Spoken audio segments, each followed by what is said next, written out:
Hello, welcome back to Sage and Stone Homestead. My name is Heather. We have a broken heat lamp. The goats chewed it off, and it's pretty common, unfortunately, for heat lamps to get a broken wire. Now, we use the Premier One Prima heat lamps. Now they come with like a removable cord, so you can replace it really easy. We do have some of the older ones. Thank you. Like this one that did not come with that removable cord. So I figured my husband was about to fix this without the camera, but I thought this would be good information for people to see because these are expensive, and if your goat ruins it, it's hard to keep dropping like $70 on these things. We actually have this cord that we're going to use. This came with a heated water bowl. Is this some kind of special cord, honey? No. Okay. It's just the cord. That heated water bowl was working, but the bowl part of it cracked. So we're able to use this cord to fix this lamp. One of the things he said when he was looking at this is he was glad that it wasn't soldered. I guess maybe some of them are, but it's not. He said there's screws in here. See the screws down in here? There's 4 of them holding this part on. So we're gonna unscrew those to take this part off. So I would like a little bit of clarification. You can't just take any kind of cord and do this, can you? There's a lot of power that needs to go to here. No, it's just a light fixture. It's just a light. Yeah. So this does say 300 volts. Yeah.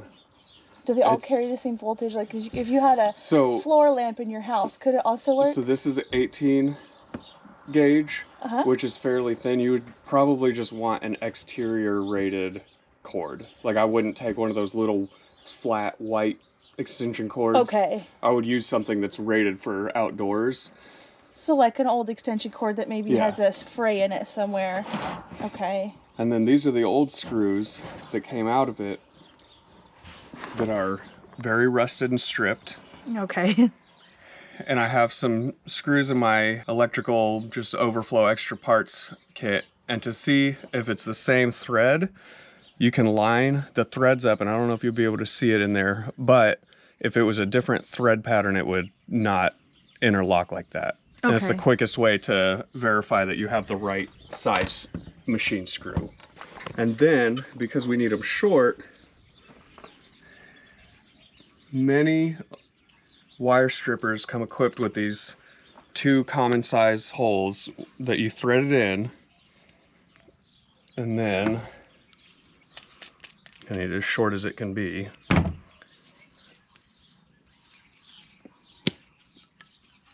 And you can cut the screw and it protects the threads without mushing them like if you were to use a hacksaw or an angle grinder. I wouldn't have thought that was some kind of part of the tool at all. So there, now I have a new short screw. You just want to make sure if you are cutting screws with these, you thread it in from the threaded side. You don't want to do it backwards because then the cut part will get stuck in there and you won't be able to take it back out. Ask me how I know. I was going to ask you how you knew that. Because I had to buy a new pair of wire strippers in Florida one time.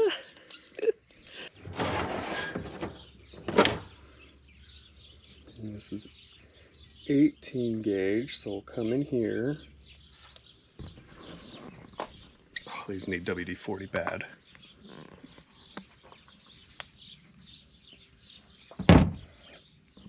Break. Okay. What's the difference between the white and the black? Power in, power out. Okay. It probably does matter. I don't know. On a light fixture. This is why I'm here asking questions, because he just does things because he knows them, and I don't know what I'm doing. So I figured my questions might be helpful because they might be questions that they also may have. Yeah. So inside the housing, there's these 4 screws. They'll hold the whole thing together.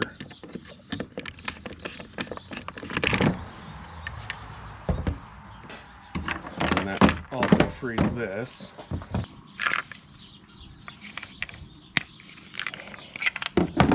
And that's the little piece. A little grommet that holds it. When we feed our wire through and put the grommet on it, we want to make sure that we have enough room to deal with this, but not too much so that it, you know, is just a bundle of wire all mushed up in there, not sitting well. There's a little bee in there. So we keep these for temporary lighting when we take out like a bathroom light or whatever. Okay. So black goes to the middle. Okay. See there. White goes to the outside, to the ring. Okay. There's a little bee on the inside of this part. And initially we thought bee might mean black, like the black wire goes in there. It does not. He verified with this light that the black one is going to go on this side that does not have a letter, and the white side of this cord is going to go on the side that says B. Before we wire it in, we want to run the wire through.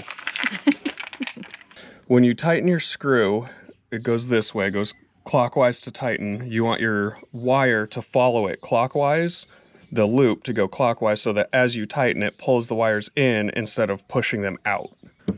It is kind of a pain in the neck that the screws are so far down there.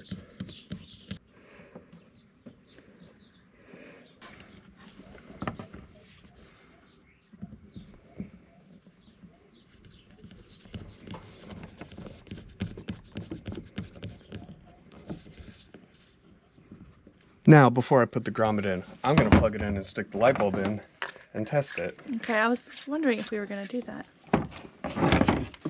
Because I'm only 99% certain that that direction was correct for the black and white.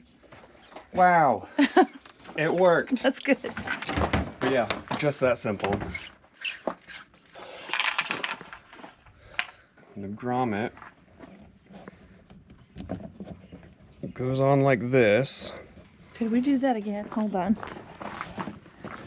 Okay. So the grommet opens up and it's kind of self-connected. Okay. It goes in, locks on itself. And push a little excess wire in. And you said it does have a way that it fits in there like a puzzle piece, huh? So the tab, the piece that flip back goes straight towards the center. Okay. And then this, they kind of have to pinch and push at the same time. And it's difficult because you also have to keep the pliers out of the way. It will eventually pop in. So now, we push our excess wire down. That's why it helps to have a short bit of excess, huh? Yeah.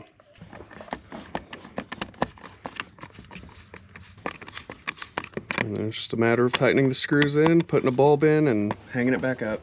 But yeah, it's just one of these in there. And that's out of a bathroom vanity light. So I really thought that it had more oomph to it.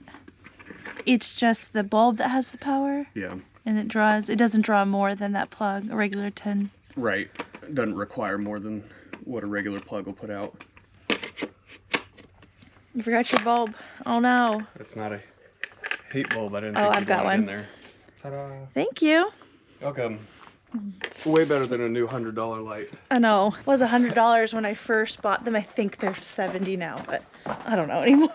I only bled a little bit. So guys, I hope you found that helpful.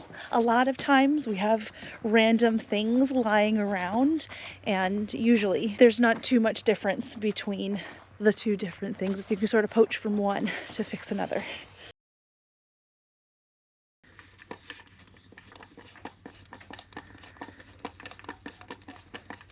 Don't worry, I won't put all this in.